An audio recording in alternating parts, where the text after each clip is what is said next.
I'm live at the Education Service Center where I've been for nearly 4 hours today. Within the last half hour, I just finished listening to Tulsa Public Schools Superintendent address that audit and the issues within it. She says that this has been a process nearly 2.5 years in the making. I want you to take a listen to Dr. Ebony Johnson's first comments about the audit.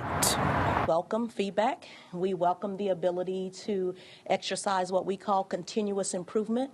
We have a goal to become an exemplar district in the state and an exemplar district in the nation.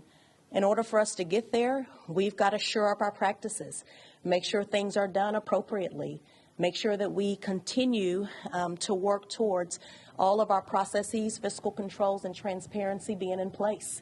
And so we welcome that information.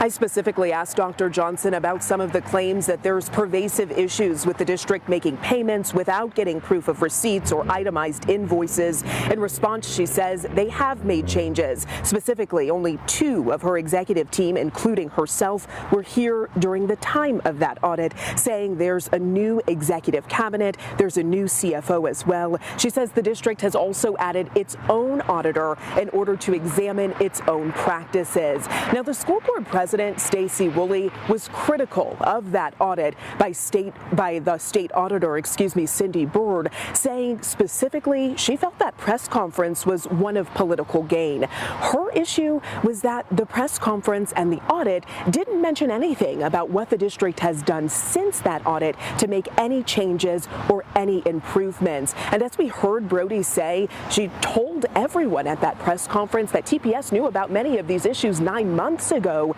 The school board president says 9/10 of that press conference she heard for the first time today, and the state superintendent says at least 50% of that press conference they had no knowledge of 9 months ago. Now, you will hear from the board president and some of her critical remarks about that press conference and that audit in the next half hour. I'm also breaking down the TPS staff member who did resign recently because of this audit. I'll have that part of the story for you coming up tonight at 6:30.